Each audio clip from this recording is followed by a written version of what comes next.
it's J-Bo Lean. And it's Rees really pimping. And this is all about a profit production.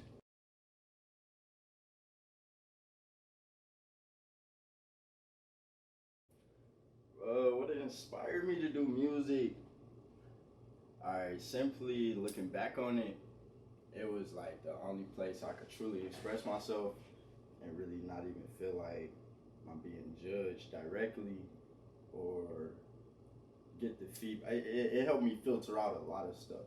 So that's what inspired me to really keep doing music for my own sanity type shit. And but what did it? It was just like it was a dark place, and that was my outlet.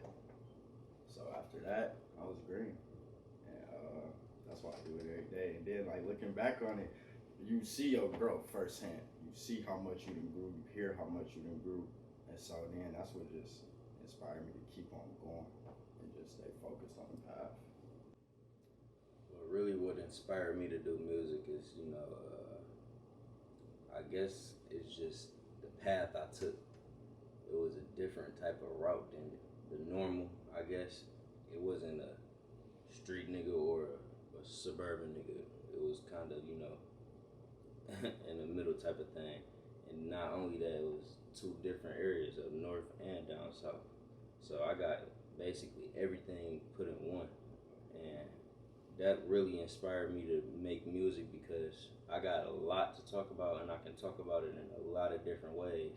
It ain't just the Detroit style or the Texas style, Atlanta style, Florida style. You know what I'm saying? I know how to do all of that, but it's not that I know how to do all of that. I just know how to be me because I am all of that. So what really got me started with music was 4th of July party in 2016. And my man Spoopy threw that. After that, I wrote my first song about that night. Just went up from there. That's solid. The hardest part of becoming an artist, I always speak for myself because like everybody's different, but my hardest part was really figuring out what makes me an artist. And it wasn't even about like trying to figure out that, but the hard part was discovering it. So like now I understand myself as an artist because I'm not just making music to pop my shit. I'm really just making music because I'm crafting my voice every day. I listen to my music mostly all of the day, and it's only because I'm trying to hear how I could say certain lines better, or where I need an in and out, or like, it's just, what makes me an artist is how much I craft my music, and it's my voice, and I know that, so I just gotta keep embracing that, because that's what differentiates my sound from a lot of artists, and I feel like that's what makes you an artist, when you know what makes you an artist, and everybody answer not the same. Also, just really staying focused and believing in yourself.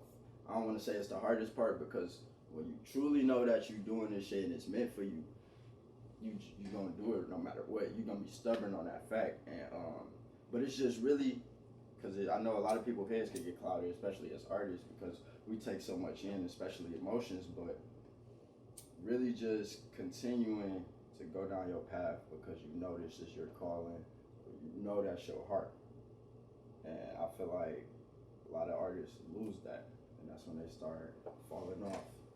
The hardest part of becoming an artist for me was, deciding whether or not my music was being made for the liking of other people or for me. Even though deep down I know it was for me, I still did things to tweak it for the likings of outsiders, which could throw you off your path if you're not being, genuine to yourself first. It's not gonna be real relatable because it's gonna seem like a copy and paste and not a new project.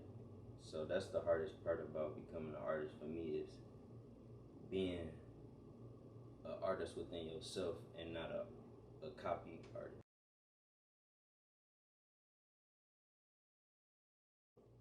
Shit. If I had a meal right now, I'm expanding off rip. I'm expanding easily, probably within the next 3 days, 72 hours. You feel me?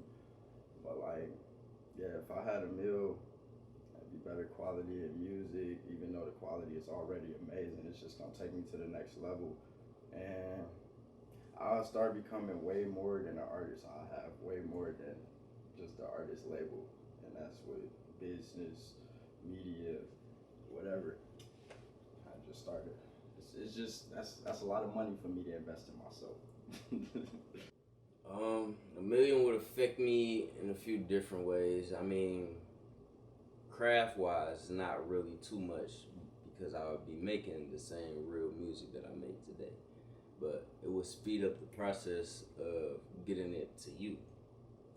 That's what it would do. It would speed up me being in your face, doing shows everywhere around the world, not just the US.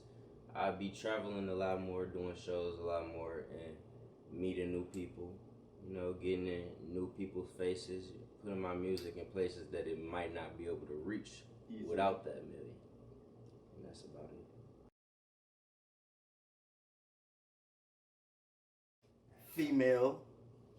Female, because these niggas act like females and getting their feelings every time you do a track. That's why I don't do features with just anybody, bro. Because niggas is divas, bro. And it's crazy. I never thought I'd see it. But that's a different story. To just say it in a more PG way, I would love to work with females. I love to work with females. They get the job done. The turnaround game way faster, and every time we get in the studio, it's work, work, work. Niggas like to joke. Niggas like to talk about anything. It's just slower. I ain't gonna say niggas get distracted, but for the main part, females be more satisfied with the track overall. Niggas' egos get in the way, and that's it. That's me. That's what I see. Well, a man and a woman is the same. So I look at it as it's easier to work with a real motherfucker than it is to work with an actor. Because a female can be an actor and trying to do this act to create a song, and I won't fuck with that at all, period. And a nigga can be an actor and try to make a song something that it ain't, and I don't fuck with that. But I got a couple brothers and I got a couple sisters that keep it 100, and we always make good tracks every time with no type of nothing, no distractions, drama, nothing. Exactly. You gotta have that circle you do So both. with.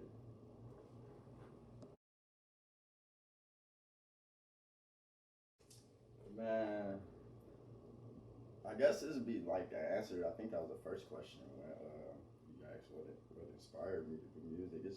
I want to give them life. Like I literally want to give them life when they don't feel like they got it. Cause that's how I felt when I noticed. I'm like, shit, I could really make music, and it wasn't even me being biased. It was me just listening from a fan perspective, and the way I was receiving the message I was sending, whatever I was writing, it make you feel better, and that's what I always want them to take from me. And that's why it takes me a minute to drop, bro. You gotta live this shit before you just talk about it, for real. And shout out to my supporters, bro, because I ain't even got fans yet, and I really want y'all to have that shit. I know y'all got that shit, because that's why y'all supporting, but y'all know why I do this shit. At the end of the day, once you know me, you'll understand this whole story much clearer. But if you don't, shit, just fuck with the vibe, because I know it's there. I know it's there. I know it's there. I want them to gain knowledge, you know what I'm saying? Power, you know what I'm saying? Not in a selfish way. That's where the knowledge comes in that though. You know what I'm saying? Mm-hmm. I want you to listen to my music and put it in your perspective. Don't worry about my story, because that's for me. Shout out to JOD, man. We've been working, and every time you go in that building, it's just love every time. It's a vibe. Shout out BHBB. Shout out BDTM. One Man Army on the takeover. Shout out ASIR. And for all my supporters, I love y'all. Continuously protect your peace. Rees. Stay present. We here. 2021, we here. Yes, sir. I just want to give a shout out to JLD too. You already know what's going on, man. Shout out all about a proper productions, man, for this lovely interview. You know what I'm saying? Shout out BHBB, Ball Harder, take your ass home. You know what's going on. Blow Gang, been a mob, really pimping. You already know what it is.